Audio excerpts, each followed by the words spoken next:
ആണ് naval aviation അക്കാഡമിയുടെ അകത്തുള്ള നല്ല മനോഹരമായ ചെടികളും പൂക്കളും ഫ്ലൈറ്റുകളും എല്ലാമാണ് കാണുന്നത്. ഇവിടെ അകത്ത് പ്രവേശിക്കണമെങ്കിൽ 150 രൂപയുടെ ടിക്കറ്റ് എടുക്കണം. നേവിയുടെ ഒരു ഫ്ലൈറ്റാണ് ഈ കാണുന്നത്.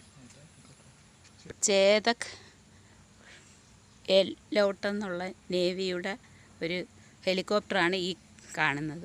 ഇവിടെ എല്ലാം നിറയെ ഫ്ലൈറ്റുകൾ, ഹെലികോപ്റ്ററുകളാണ് കാണുന്നത്. ഇവിടെ എല്ലാം നടന്നിങ്ങനെ കാഴ്ചകളെല്ലാം കാണുന്നത് വളരെ ഭംഗിയാണ്.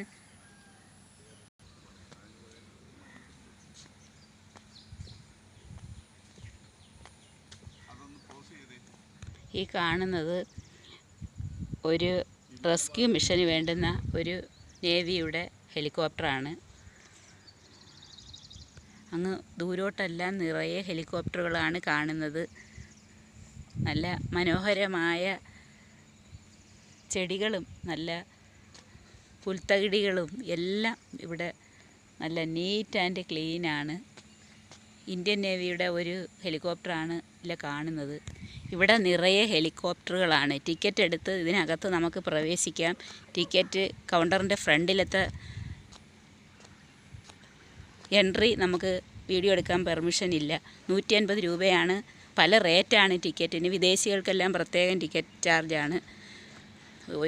ഒരുപാടെണ്ണം ഇവിടെ നിറയെ ഹെലികോപ്റ്ററുകളാണ്. നേരിട്ടും തൊട്ട് നോക്കിയെല്ലാം നമുക്കിത് കാണാം. അങ്ങ് ദൂരെ എല്ലാം ഇത് തന്നെയാണ് കിടക്കുന്നത്. പല പേരുകളിലും ഉള്ളത് എല്ലാം പ്രത്യേകം പർപ്പസാണ്. പരിശീലനത്തിന് വേണ്ടിയുള്ള പൈലറ്റ് പരിശീലനത്തിന് വേണ്ടിയുള്ളത് നേവിയുടെ പല ആവശ്യങ്ങൾക്കും വേണ്ടി. ഈ കാണുന്നതെല്ലാം ഫ്ലൈറ്റ് ആകാശത്ത് യുദ്ധത്തിൻ്റെ ആവശ്യങ്ങൾക്കും എല്ലാം ആയിട്ട് വികസിപ്പിച്ചെടുത്തിട്ടുള്ള പല പല ഐറ്റം മെഷീൻസുമാണ്. ഇതെല്ലാം യുദ്ധങ്ങളിലും എല്ലാം മുമ്പ് റൈറ്റ് ബ്രദേഴ്സ് രൂപകൽപ്പന ചെയ്ത് ഭാവന ചെയ്ത ഈ ഫ്ലൈറ്റ് അങ്ങനെയുള്ള സങ്കല്പം ഇത് പല വേൾഡ് വാറിനും എല്ലാം ഉപയോഗിക്കുന്നതിനായിട്ടും എല്ലാം പല പർപ്പസുകളാണ്. ഇതെല്ലാം ഇവിടെ പ്രദർശിപ്പിച്ചിരിക്കുന്നത്. ഇത് നോട്ട് ടച്ച് എന്ന് ഇതിനകത്ത് എഴുതിയിട്ടുണ്ട് പ്രത്യേകം. മെഷീൻസ് ഇതിൻ്റെ യഥാർത്ഥ പേര് ഇനി പറയുന്നതാണ്. സെൻട്രിഫ്യൂഗൽ കംപ്രസർ ടർബോജെറ്റ് എന്നാണ്. ഇതിൻ്റെ ലെങ്ത്, ഡയമീറ്റർ, ഡ്രൈ വെയ്റ്റ് എല്ലാം കണ്ട ഈ ബോർഡിൽ പ്രദർശിപ്പിച്ചിട്ടുണ്ട്. എല്ലാവരും ഈ കാണുന്നത് ഒരു ടർബോജെറ്റ് സിംഗിൾ സ്പൂളാണ്. അതിൻ്റെ ലെങ്തും ഡയമീറ്ററും എല്ലാം ഇവിടെ പ്രദർശിപ്പിച്ചിട്ടുണ്ട്. ഇതിനെപ്പറ്റി ആധികാരികമായിട്ട് ഇത് വായിച്ച് മനസ്സിലാക്കാനേ പറ്റും. ഇതൊക്കെ മുമ്പ് ഉപയോഗിച്ചിരുന്ന സംഭവങ്ങളാണ്.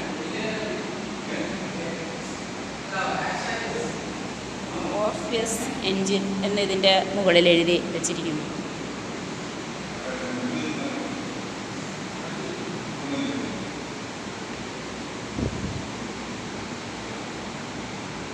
പലതരത്തിലുള്ള എൻജിനുകളൊക്കെയാണ്. ഒരെണ്ണത്തിൻ്റെ പേര് ടർബോജെറ്റ്, സെൻട്രിഫ്യൂഗൽ കംപ്രസർ. ഇതൊക്കെ പല പർപ്പസാണ്. ഇത് മിലിറ്ററി പിന്നെ ഫ്ലൈറ്റ് ആവശ്യങ്ങൾക്ക്. ഇതും മറ്റൊരു തരത്തിലുള്ള ഒരു എൻജിനാണ്. ഇതിൻ്റെ പേരെന്ന് പറയുന്നത് ക്രിസ്റ്റോൾ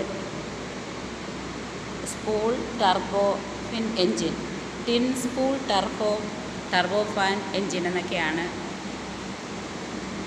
ഇത് ആദ്യമായിട്ട് കണ്ടുള്ള ഒരനുഭവം മാത്രമേ എനിക്കുള്ളൂ. അനദർ ഹെലികോപ്റ്ററാണ്. ഓണ്ട പുറത്തെല്ലാം കാണുന്നു. ആധികാരികമായിട്ട് ഇത് പറയാൻ പറ്റത്തില്ല. കാരണം ഇതിനകത്ത് പലതരത്തിലുള്ള എൻജിനുകളും ഒക്കെയാണ് സ്ഥാപിച്ചിരിക്കുന്നത്. പഴയ കാലത്ത് പഴയ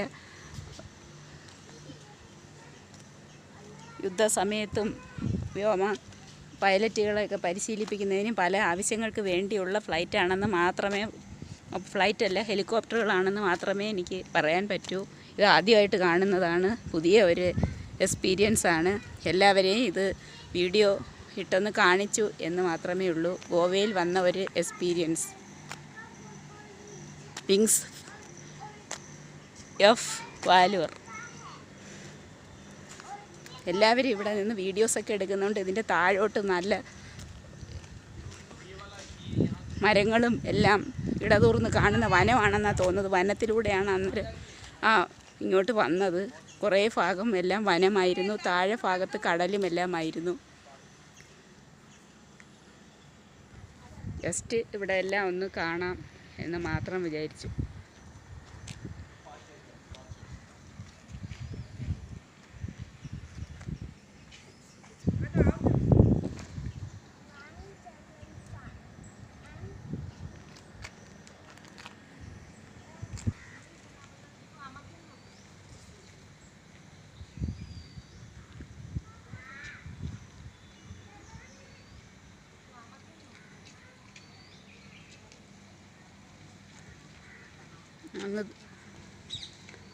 അങ്ങോട്ട് കാണുന്നത് എൻജിൻ ബേ ആണ്. അതിനകത്ത് പലതരത്തിലുള്ള എൻജിനുകളാണ്.